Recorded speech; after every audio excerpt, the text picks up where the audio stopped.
Hi everyone, I have just a quick little tutorial on these file tabs that I've been making, and I have been making different sizes to go into my soft-cover journals, and as you can tell they make really nice tabs and super durable.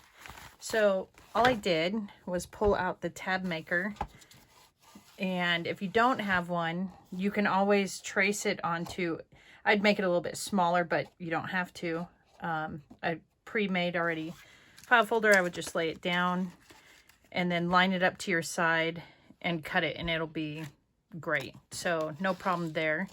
And all I do is take my little film strip, line it up, and of course you have to turn it around to make sure you get the right one.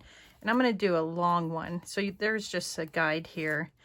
Small, medium, large. I'm going to do a large and make sure it's lined up properly. Punch it.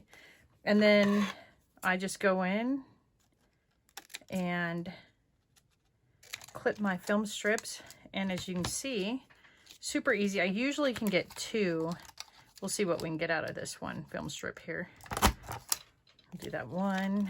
Let's see what we can line up with. You can feel it hit on the inside of this tab, so you'll know what you have.